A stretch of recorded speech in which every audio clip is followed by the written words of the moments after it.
fonye mujja tulowoleza ebintu bannange bikontana ne obuwango social media njimanyi naye kyo bamumanyi omukazi nze mulina ndozo kitegeera tomulina omukazi no tomuyina mama gwolina Yadize nkubulira toshikola omukazi tamuyina mama gwalina kubanga mama ayogera nnyo kusinga omukazi gwe batutte so Jona toyina Gloria oyina mama Gloria ate okumwejjako kijja kuba kizibu kuba mama naye alabira ddala nga Jona oyina okubeera waawo gwomanyi omuntu omuzadde akukkiriza okuyingira mu kikomera nga mulimu embwa ziri zijjamani Shepherd nene otuuka n'embwa neekumanyiira ng'ekufukaamirira kitegeeza toyingiddemu gumu oba etaano oli waawaka because yabyereetedde oba Jona yasooba before naati batugambe bambeerera bayaga oba Jona yasoobanga na kugamba nkuze bagenda kutwogeza ebintu ebizibu naye nze byonna byonna betugenda okwogera si byejjusa kubanga bakontana ne kalicha wano bo batulaze nti kalicha ki sitaani nyine bebatuleetedde okwogera bino otoyinza kuŋŋamba nti oli ku lusebenju oti ne mukamwana bwe wamwe teri buko bannange lwaki kalicha mugifuula nti waki ebyobuwanga mubifuula sitaani njagala bakuvume ku makya mu ttuntu n'olweggulo ddemu amagezi okimanye nti emyaka gy'oli mu beti nakibuuka olina kulabirira mwami Ssennyonjo leka Jona naye alabirire Gloria we naye omwana kati naye talina okay Flex Media kwe tuli officials gattako ne The Truth Media kuba otusanga ebiseera ebisinga kwe tubeera nga tubayisizaamuko kati n'ensonga ziri ebbiri sula speed catch up ensonga ziri ebbiri tulina omuwala omupya Bugembe alabika agenda va ku lujja abantu bamugambye ku mpaka ku lujja kuvaako ku yumate tumuleka then tulina mama wa Baby Gloria atabuse abantu comments zisusi bamugamba va mu kamera ogenda kwokya sigo ino okwogerera abaana biki tutandikoba na mama wa Baby Gloria ono Betty tandika mama wa chichingo chichi mama wa Baby Gloria ne Jona kirabika ekintu kitabuse Baby Gloria alifuna n'atugambe emyaka 3 gye bamaze tebeekombangako byakisiru ebyo like ani ayagala okubitegeera anti jukira scenario yabadde zenga tugamba nti ebiseera bisinga abalokole batugamba omuntu batandika okubeera bonna oba okweyanjula nga mbaga ewedde mu church okutandika ebyo nabya kisiru kasasiro omwerere ffe twagala kubimanya ebyo kati kankugambeko ekintu kimu abo abaana beefonye ne tebagenda kuwangaala tebasobola kuwangaala temukotegera gundi relationship ya mwana ekisooka maama simanyi maama oyo oba omanyi abalokole siddiini sa belief nzikiriza kati enzikiriza y'abalokole ndowooza bo bagamba nti oba ndowooza bali mu kubisanya n'ennono oba culture kyovula nalabye maama ng'ali ku lusebenju like kundi babula kwewahaaga na mukamwana ekyo kikyamu mu Buganda wano ate nsobya nti n'ebintu ebyo namaganda balina okuba nga abimanyi kubanga mukyala Muganda ne kati otaliwo okubeera nga gwafuuse PR omwana waakula oli muzadde Dias omwana waakula naweza emyaka 18 sigala ng'omugaidinga mu ddiini kasi omusomesa n'afuna omulimu kubanga Gloria si omu ku bantu abadde bagenda okubeera ku studio okunoonya emirimu nedda oyo omwana abadde mu movie okuva nga alina emyezi 7 paka myaka 23 so ali mayina yaabwe okitegeera so mulimu weeguli kakati bino mama byalimu mama ali mu kuzanya cards biri azanya ku y'omwana atazanya ne ya brand ambassador kyovula agenda kubumbujja tagenda na kwokya ekisooka yayingidde mu bulamu bw'abaana yefudde PR ekyo kikyamu nnyo omuzadde ky'olina okukola ku mwana wo kumugaidinga mu ddiini na kutambuza bulungi bufumbo na kumubuulirira ebisigadde bagenda kweyagala batya simanyi Jona abadde virgin simanyi abadde ajewako embwa yamumanyiira biki ebyo tetwagala kubitegeera mbwe badde mulate kyaboggola kati ekyo kikyamu bane bannazaala omwana yamulire omulembe guno bane gwine engejje gukyusizaamu ebintu ate abantu nno mubalaba abantu mbawe nnyo ekitiibwa abantu mbawe ekitiibwa naye ate mubawe nnyo ekitiibwa nga mumaze okuwuliza ebibavaamu kati nze omukyalo nze mbadde mu respecting ebbanga ddene kubanga when it comes to eddiini n'okumentalinga abaana okusomesa abaana mu ddiini biki mukyala abadde ng'ali respected bulungi nnyo kati bino byatandise okwogera aleetedde muwala we obuzibu kubanga ekisooka oyo omwana tagenda kweyagala ne boyfriend we John already bamunafuyizza okuva bamugulidde esaati eproposinga aho bakubye ekigwo mu maka gwe genda oddayo okola research family yonna kasa eyingiramu okutegerera bweti ne bwe ba business nga family yekoledde business esobola kubeerawo nze ninako sinali yemuje sagala kugamba wano naye oli agenda nakwana makago omugagga ne bamukolera ne business bichi okitegera ne bamutegerawo ne TV namba naye era byamaliza bigenze mu mbeera yonna so family eno jojo omukazi tebalina kutegerera gwe ng'omusajja kasaba tandiko kutegerera kitegeeza omukazi bagenda mutambulizanga ku ntoli n'okuzaala okimanyi Gloria tagenda kuzaalira Jona sawa zino gumamu anti mama aplayinga card biri aplayinga card ya movie kubanga kasenda kyagala kalichi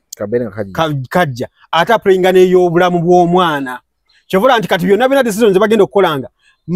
Gloria yagenda zijjanga ku mama si ku Jona ne mama ina akantu ke yayogedde mbuno buli kimu kyo badde olaba anti no Gloria akifuna kibadde kiyita mu kampuni yo y'omulenzi bw'alina kampuni bagiyitaani kubanga ffe twamubuuza kampuni yo bagiyitaani ekuba ebifaananyi yino kale nze sagala kubeera wano okugamba nti oba abadde takola kubanga sinze muliisa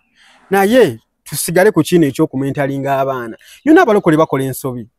abalokole bakola ensobi naddala abantu yona amaka g'abasomyeko ennaku zino ate ge gawomogose okimanyi ekyo amaka g'abasomyeko ge tuwenye ekitiibwa abantu abasomye obulungi ge gawomogose kati omukazi yandibadde ku intaneti nga wali mu bashinga we batyo Mwana atuse nokola namukolera posta nagamba the first African woman to have an in-law, a son in-law. Ngebintu byakola alinga ye yakasoko okulabo ba yakasoko okufuna awasa muwala we. Esoka wane wafe mu buwangwa nezaala talirana mukodomi. True that. Ero katibeze mu Buganda nazala wabeera wano oyiteri tata aliwa mu bintu bino. Simanyi sinaba kumanya tata oba yaliwa. Nenga omanyi nti bazadde ba Jona bote bakirimu.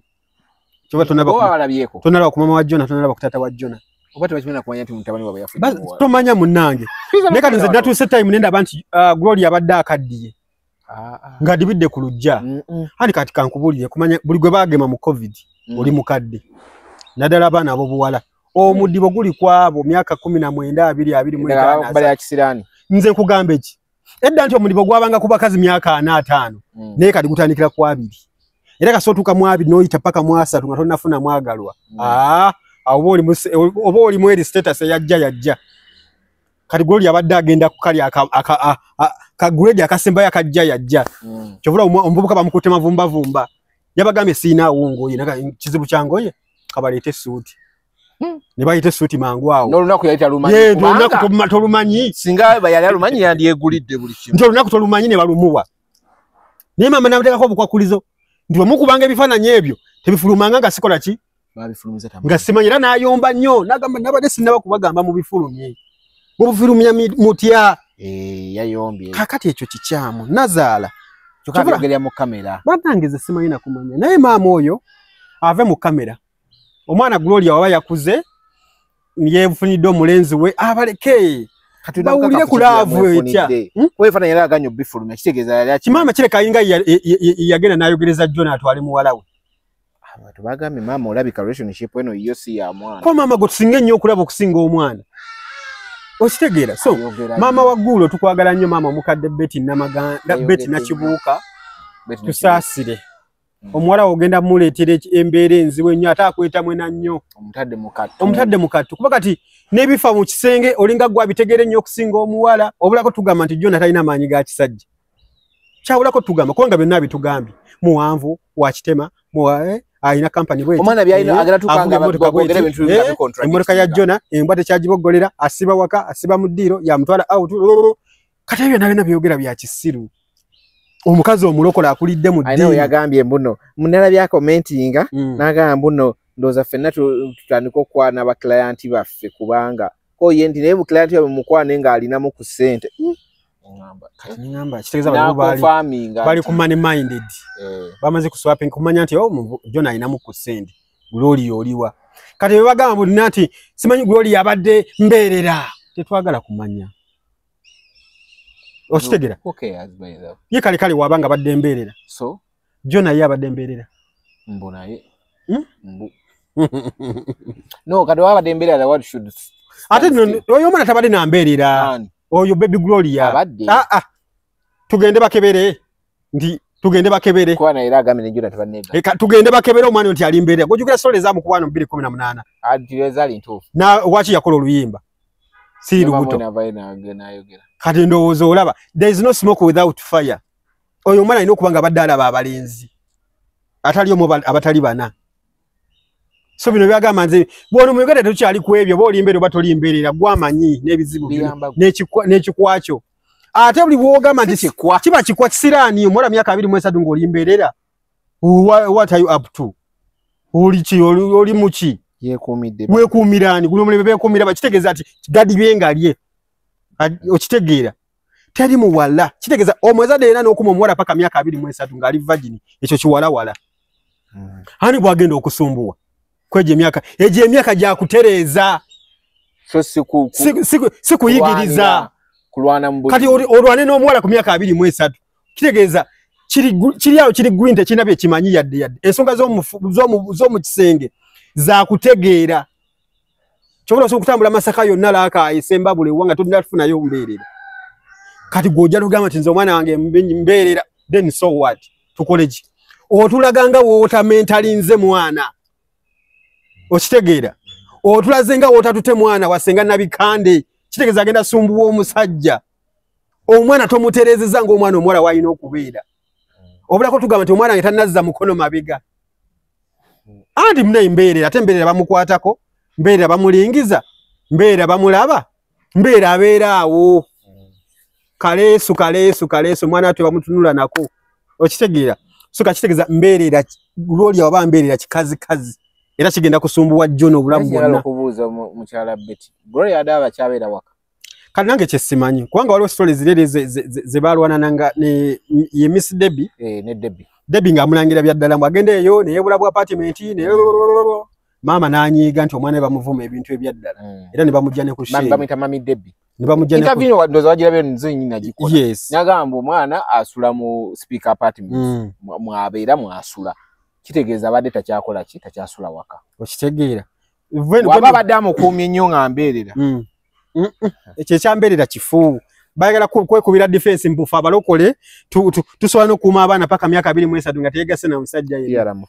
piara mufu ate mama si alina okukola piara bane mu respecting culture you know manya abalokole abo nga wena kugambye abalokole sidini nzikiriza bo bajja nga bazze n'okuwakanya kalicho gundi zaffe okitegeera kivuga ojja kusanga abalokole tebazina balongo nenga tamanya gechikaba tebayabya nnyimbe namanya bagejjeko okitegeera balina n'ebintu bye bakola nga walowooza mbu bya sitaani omulokole tamenya omulokole tamenya naye asoboka woofunisa omuwala omulokole olubuto kiwedde paka lwalizaala akonsiivinze paka lwalizaala kyovula abalokole abasinga bagenda ku C-section babasala busazi nga bazaala abasinga woba ogenze n'okola research onoga 70% abalokole 60 bagenda mu C-section kubanga tawadde musajja chance emenya okitegeera emenya era osanga babeera n'obuzibu bw'amaanyi nnyo mu kuzaala kubanga babasala busazi omusajja tamuwadde chance kumenya mwana kumuzaala bulungi kati ekyo kizibu kyone bo balowooza nti kintu kyonna sitaani fire n'afuuka fire naye fire tagenda kukola bo mulete gulibo okyabbo gwamba gusooka kwokya bbo fire bayita mu okitegeera so mu mbeera eyo Gloria bamwonoonye already kati obuzibu bwalinawo buno kujja kwogera kintu nga mama yayogedde kintu kirala ne ba contradicting kati awo wennyini mama yagala nnyo okutulaga nti she is trying so much to be recognized ye mama Gloria tubadde tukumanye ebbanga lyonna nti gwe mama wa Gloria kiki ekikweta mu kamera tukende tugamba nti nze nange yani bawe Jona bawa wa Nakibuuka wa Betty Nakibuuka senyo oba senyonjo munange senyonjo yansanga ndi mbeerera stupid banange sasiruka ulya kasasira awunya n'okuwunya eyo statement ojogera omukazi ali myaka 5 then tukole ki senyonjo mbusanyo yange yansanga ndi mbeerera kyokola ne Gloria asanze Jona nga mbeerera yabyogedde katambi nakakuweereza ningambo n'omukazi mukibi ayogera bannange okitegeera so mama Gloria leka abaana leka omwana aleke yagalire mu mukwano ne buli onotandika okubeera ng'omubegerako otandika n'okumukubira essimu ku ssaawa 6 ndi mwegasse ddi titwegasse ku Mande kati muddemu Mande ejja awo mwegasse agala bateekako ani kati kyalinga kyatugamba alinga kati yalabirira omwana yafumbirira kitegeza kati agenda tandika obakubira plan ez'okwegatta n'okuzala kubanga nage mama aluka cards tayagala Gloria fadingire mu bufumbo kubanga brand ambassador wa Movid ate bamujjako okitegere kati okuzala bajasoka kwebuuza ku mama because omukazi wazaala tamyegejja kati kyovula nti Gloria era John agenda kufuna omukazi omulala omukazi owaddala ono just yatutte wa mawulire naye omukazi omulala owaddala kati Gloria agenda kuwaata agenda kuwoleza omusajja ebyo kati awo byebyo kitegeeza nze kugamba ebintu ebimu nsobya abazadde ze bakola ne balowooza nti bo balakizale era bo mumentali ng'abaana mukolere abaana okimanyi waliyo omusajja ali eyo nga yawasa omukazi mulokole ninga talyangana ku mmere ye tagiryangako bali musotanamirawo bati anti enjala zikoma eri Masaka bakuzu abo bakulu alo kati abo batwala mu bisaaka yalina obudde obumutwalanga anti bo balowooza nti mu bisaaka te sitaani waliyo sitaani ng'ebintu nti bya Buganda bya Buwanga Bayibuli bagende nazo mu bisaaka ati kizibu kati ojasanga oyo ng'omulaba wano enjala zikoma eno naye naalyawo naye nga tamanyi wadde we basaaniika emmere anti agamba naife for us we have money omukozi ajja bikola kyobola abakozi babazinidde abasajja mmwe embwa mmwe anti mwe mubeera ku mirimu muli ba high class mubeera ku zi Snapchat zi TikTok zi biki mubeera mu zi brand new influencing kibadde kyetaagisa ali nze mbagamba ekituufu because bajja ko mnange yafunye omukazi naye omukazi nga tayogera okusinga mama nga ayogera nnyo okusinga gwe baafunye mujja tulowooleza ebintu bannange bikontana ne social media ngimanyi naye kyo bamumanyi omukazi nze mulina ndowooza okitegeera tomulina omukazi nno tomuyina mama gw'olina nze nkubuulira tokikola omukazi tamuyina mama gw'alina kubanga mama ayogera nnyo okusinga omukazi gwe baatutte so Jona toyina Gloria oyina mama Gloria ate okumwejjako kijja kuba kizibu kuba mama naye alabira ddala nga Jona oyina okubeera waawo gwomanyi omuntu omuzadde akukkiriza okuyingira mu kikomera nga mulimu embwa ziri zijja German Shepherd nene otuuka n'embwa neekumanyiira ng'ekufukaamirira kitegeeza toyingiddemu gumu oba 5 oli waawaka because yabyereetedde oba Jona yasooba before ati batugambe bambeerera oba oba Jona yasoobanga na kugamba nkuze bagenda kutwogeza ebintu ebizibu naye nze byonna bye tugenda okwogera si byejjusa kubanga bakontana ne kalica wano bo batulaze nti kalica ki sitaani nyine batuleetedde okwogera bino otoyinza kuŋŋamba nti oli ku lusebenju oti ne mukamwana bwe wamwe teri buko bannange lwaki kalica mugifuula nti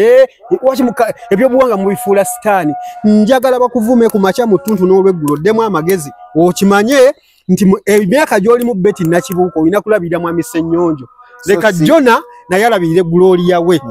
naye omwana kati naye talina mwasirizi buli dakiika 2 ennyindo mu kamera buli dakiika maama yayogera n'abalabe nga bagenda ku moviti nga babaaniriza maama yakulembedde n'abalabe nga balinnya emmotoka maama yakulembedde bannange maama leka omwana muleke anyumirwe ku mukwano kati kyabatutte mu gundi kwane munu gyali balezera ne bageze kukola yoki byonna bya kisiru balimba abo babadde beerya ebibagamba mbunedda yatufunira apartment buli omu yamufunira ekisenge kiki kati muba mwagenda honeymoon forward oyo mwana abadde asulanga mu zino zigundi bazita bate zi 4 points zibiki abadde nonda ambassador wa gundi eno speaker apartments okitegeera kati obadde osulayo kale obadde osulayo ojugera isinairo mami Debbie gye yamulangiranga simanyagana n'apankise Airbnb eyo gundi yali nze interview eyo nze nagikola naye nawaliziza okuddayo ate ndabe interview okitegeera there is no smoke without fire bakuvuma mami Debbie naye ndowooza kati gyali yanabye mu ngalo anti kati wali omwana nga twamulabanga mbeerera kyana kito oyogera otya omwana oyo yabadde kibadde kizibu nnyo okumwogerako mu mawulire ebbanga lyonna teyeewa bantu tomulaba alaba ngayo tumulabira movie tulaba yakalamuka movie takapya Gloria era Mami Debbie ndoza kamononye nako kitufu ya namukulira ko nesima ngamba gwenesonyiwa abantu banvumye lwa interview yo lwa mwana oyo ku mwana namuvuddeko namwesonye nawende kati ndowooza Mami Debbie solo kati ali mukunywa ka wine uli ka wine onywa kubanga ye yabira ngati oyo omulenzi kabamula banganga zo shootinga gundi yeyo ekisoka ebifaananyi kati bagenda mukubanga byabwerere ba photographer bali abaana yewe yavudde mu filter nga ebifaananyi si editing musingo nyirira ani Jona ati Jona muyiribi yakoze bingi yakizako n'okuyimba nebigaana ng'akozesa Jona Rain yazako kuyimba yagezako kuba zino zibesi gitane bigaana kumayiminga nyimba biki ayagala kati yagezako kubulira enjiri tennakwata bulungi nnyo bana bokukubo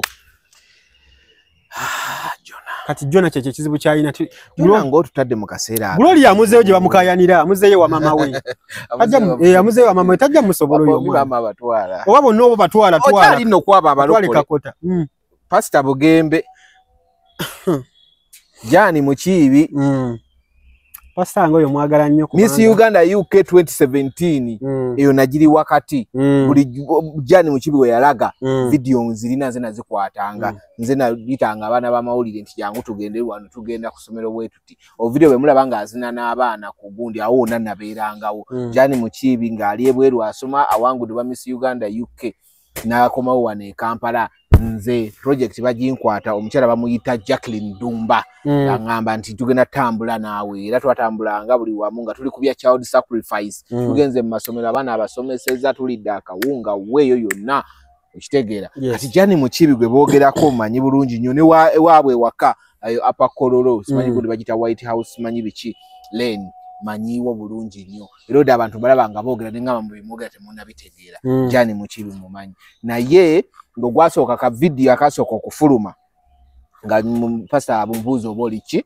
oli mufumbo naye abwogera ngo tunulia video bwenjawulo series kitegeeza azze amuzza katuti alinga agamba church nti ono ye wange naye ate bobe wakana nti tebeyagala abantu bamugambe mugenda kwewasa lwampaka tajja musobola anatagenda sobola Pastor tajja sobola oyo mukazi anedda ate gwe toyawukana ku bantu abantu bamwagaliza omukazi anti abantu kibako basobola okwagaliza naye wetunula mukono olaba kicha tayina asicha sente Pastor yitaga omukazi nga tali mu bino bintu bya celebrity life omwana tali mwera mwali nze namulabye content creator yes musawo she's a medical doctor yeah doctor full doctor kakati tajja musobola ge mazima era ne wana ali ku project okoma wana ali ku project tajja musobola naye angamba omwala wa amala eno project yagala kusigala Uganda weeks satu gundi ya Geoffrey Lutaya yali wodi nga 14 Valentine's Day nyinyi nali ne Jani Mukiibi ani nze okay twalinawo ku gundi kupaka last era no so kupaka last ku climax machinde we namuyita twayogera na Jane tu meeting ne tunyumya muze naye ne Pastor tajja kumusobola Pastor my Pastor abadde we ebbanga dene kati oyo mukazi wati wa pressure maina emberera yali akulazani nti yono kati ate kiba kyesiwaza kuba nti Pastor ku myaka egyo mbeerera kitigiza baba abulira ku bufumba abulira kuki tatulaganga nti yono anti tetulina bukakafu kituufu naye nze okusiza ku kiriwo Pastor tajja kusobola oyo mukazi just ba social media biki kube kye tukuba kuba tumwagalize naye yemanyi tayinza kola ki tayinza kusobola oyo mukazi Pastor okusinza ku bukaka mbwaliko n'omwala mukaka kati yeetaaga abantu nga tebali na mawulire yeetaaga abantu nga tebali na mawulire kubanga abasumba obalaba bayita mu bintu bingi nnyo eyo Pastor bagita is it Lighthouse light the world the world church ye zezimu ku church wano mu Kampala esingamu abawala abalungi ate abato oli mutuufu okitegeera kati jukira Pastor waliwo abantu abajja mu church ya Pastor Bugembe okusaba nga bamwagalira awo nga tannafuna nga buli omu alina essuubi kaakera ku makya n'agamba bino bali mu kuzanyazannyamu n'akonfirming nti bannange yono aliwo ojja kulaba church eyinza okwesala ebitundu 6 ku 100 temulemesa musajja kufumbirwa nedda tetumulemeseza nenze okusiza omukazi nganzi gwensubya nti gwenjagaliza pastor ngira ko example naye musumba tajja kunyiga kubanga bino byaffe bya mawulire waliwo omukyala gwayita pastor Justin Nabosa omumanyi yayimbako naye naye ayina omusajja anti kati Justin ndesinga example yetaga omuntu era bamusibako ko era n'avaayo n'aclarifying nti talierabira yali agenda nakola kivulu kye Justin Nabosa n'avaayo n'agamba nti sirabira olunaku lwe baali bagamba nti nze ne pastor Bugembe tweyagala kyokka nga nina omwami wange naye kyaki naye ate yali affiliated ku ya Bugembe kyokka nga banjagaza mukama wange nze mwagaliza omukazi bwatyo omukazi ajjudde eddiini ekulukuta bweti nga amafuto osunako musune bwoti yetaaga abantu bano abantu b'okukyamukiza ku social media pastor takyalimu eyo level lwakuba naye agenza akyuka atandika okukubira ng'alingamira ebintu bya social media biringa ebimututte kivula ajja kumulaba mu kyaki nga yambadde ataddeko manyi yigawe yafa yaleka ekintu wano kati kyekikyatawanya abasumba bangi and ye generation yali mu Gen Z kikyusa okiteke ku gundi kati pastor okimanyi waliwo abantu ababulira enjiri naye nga bakyali bali mu akayivu ya Iga ya pastor Iga gundi ntomwato abasinga nno n'ababuulira mu luzungu bombi gye yava ogundi ne gye yava naye kati bali mu notes za Iga Iga we yafiira ndoza we yafiira tebagera TV once nauli no mufaiso internet yali Nigeria yali mu mufaliso ne TV ngai no monitoringa TV abana teba yali tabukoza tebale botekayo bwaki kugambe no kira basi so pastor itaga omukazi nga mukakamu bana akazi b'okukyamuukiriza bali mu limelight tabasobola kubanga pastor akuze pastor mwagaliza nenze walukyendaba nga tekigenda kono nalinnya lye na repetition ye ate kitya jani mukibi talina buzibu naye oyo omukyala doctor Jani Mukibi ayina abantu abamusobola nga bajja kumakinga bulungi kino kyengera kugera kyambu kyambu alinayo n'omwana Mukibi mbu akati sekyo si kyambu nange nakiwulirako alinayo n'omwana kati wabayi anyway nze mukunyumya yangamba ayo baade ne boyfriend we naye munayoga naye nga akulidde UK ndowooza olaba ekyo kye yakinegambira abo tayinza kubasobola pastor buli omu bagenda kukyamuukirizaamuko wano ku social media n'olugendo mwayise owedde pastor alina omuwala gwalaba so oyo Jani Mukibi biri bya Jani Mukibi byakukyamuukirizaamuko ayina omuwala gwalaba era amulabidde ebbanga okitegeera era batambula bulungi process by process batambula bulungi amuyimbi yali amwetega ababayimbi tebasobola just bali mukukyamuukiriza nenze ndowooza kugamba tuvudde wa kamera mumanyi yagenda ye bayita wakabulengwa tavaayo ngonna gye gali yagenda ye kabulengwa gonna amagonna nti oba agenda yonna talina gyati nange namulaba naye pastor nze nkugamba ekintu kimu pressures ekisooka tonna bakaddiwa nnyo mwabasoma Bible mugimanyi Sala yali wa 9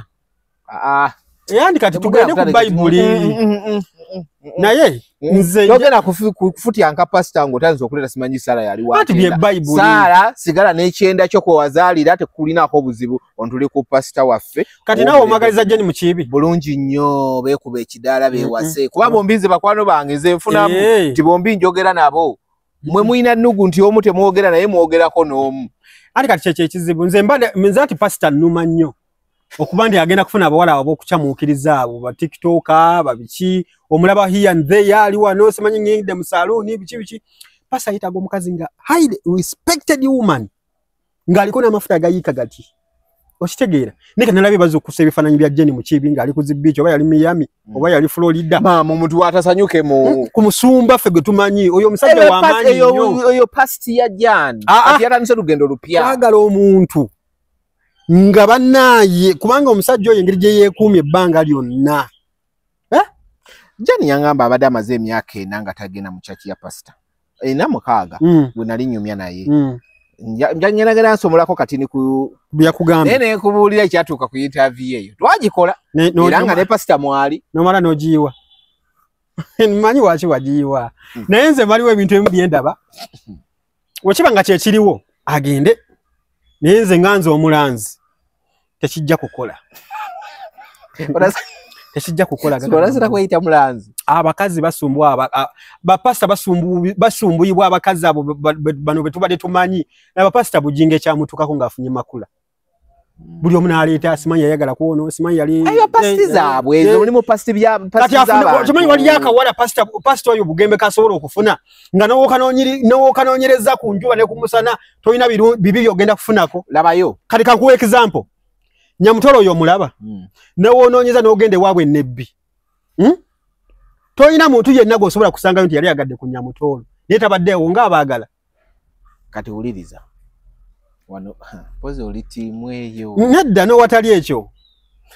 nze pasta nganze engeri gye mwagalamu n'engeri gye mulabamu ng'omusajja oyo nebedera nga ali mu kifaananyi kya kugamba jangu n'ebibibyo tubikutikkule bifuuke pasti ofuuke omutukuvu akati ate otandike ku lugendo lupyo lw'omutukuvu obwere omutukuvu olubeera bintu bye mwogera byoyogedde ebya biiki akina biki bino video bwatatawe nga mugamba nze tojja wano obo yabadde ubibeere eri mu mikwano gyenzo ojja mu maaso gange amapesa gasibe bulungi tatawe nga mubuulirira yali awo abona amutegeka naye ebyo byemabega kati eno chapter gyaliko ne pasta mpya ate public yagambye guno singa onaakulema ngaani we yamulema Niye ati nange tukoleka bwagabise because andi kati kweko kuchamuukiriza nze kwesagala because obutebedde singa pastor ono omukazi akulema ngaani ye yamulema kuba oyotabirangako mu bufumbo bwonna tawasangako n'okukwana abadde nti oliyo takwanangako asookedde kujjani kati wemba pastor mbeerera bannange kati waliwo anyway ono musumba nja kugamba nga tutadde mu katiba kanene Gloria mberera Jona mberera Bugembe mberera ani mberera ani Jona yenji kale Jani mpulide kagamba ku Jani muchibi nti mberera ngambye Jona mberera pastor Bugembe Jona si mberera nawe si abo obulevu nawo busolo kubada mberera Jona si mberera Jona bamuli yadalaka ina n'ekikaze ekikadde ani Jona Taswa kubanga naye mberera nawe. Siya. Bakazi be Kambolola abatega bwana. Obutanazza mukono mabega. N'akatega n'akakuba ekigo. Kati olwo Jona atawe gwa na ulimbo alina mukono kasenda alina nakamotoka kavitizi. Mboloko mugende abadde mberera. Ngamye omusajja avuga kavitizi. Yali yasoka navuga probox. Yali mulimi. Kwa bagambye avuga Manira baraka la ufiku. Mbona yate medde bodo kalaga omusajja ategera ovuga otya probox nga toli mulimi. Jona yali mulimi. Nkugambe ki? Oba yasikira nsikire. Naye nga bambi nze pastor wange oyo mwagaliza omukazi nga wakitiibwa era senga Jona wakitiibwa doctor. Ndi ku gundi era senga mukyala Nabbosa oyo bayite bamutwala. Justin Nabbosa. Wena ali mwagaliza. Era ntaata oyo naye era nali nyimwagaliza musumba oyo. Gabi ntaate. Tochikola. Nagenda okuzula ebya Gabi ntaate. Tochikola. Nga nabire mu Nengamba kati Gabi nkukoye. Kukoye ddala. Buni bakwata nyono muwarani. Bamukola kamulinga tasula renti. Omuntu bwe basanga mu kasero. By then era no yali asule. Bonga mulimu bupiru bwani chibyo. Bulidi yabo na buli omu butudde. Bambi tomuleko oyo. Anti wali omwagaliza gundi. Wali omwagaliza mufu. Mchamu. Mchamwe. Nenze mwagaliza Jani muchibi. Kale gosobola kumwagaliza kati nenze simwagaliza. Mwagaliza. Jani akyali Jampe. Era Queen ma. Anaterera. Jackie Dumba abantu bebogera mbu simanyi ba Queen tebafumbirwa ndoza Miss Uganda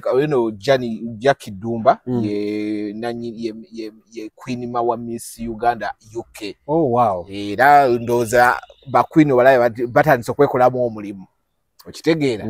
Oli yasookera ddala okuba Miss yafumbirwa. Ekyo ne tulikuwa credit tugamba gotandise okwawukana. Kakati ate nono wuuno ate ya agenda kusumba endiga akawala akalungi akatowolokofu okayiwaka amazzi amatano oganywa pastor akegombye okitegedde nze mbagaliza bakaweemu katubuliremu ko ekigambo tuwulire tewakawala benga kogera katuuti Pastor nze tebanakuba kati anange tebanakuba. Nina inalabya wao rolling eyes awo.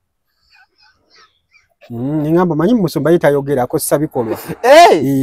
Ale oli mukwano gwe sijjawo. Nze mulaba mwagala nnyo. Bagende babiri. Ningamba kati anyway kuba wano bagende tuba wadde. Sikyawaka. Amin.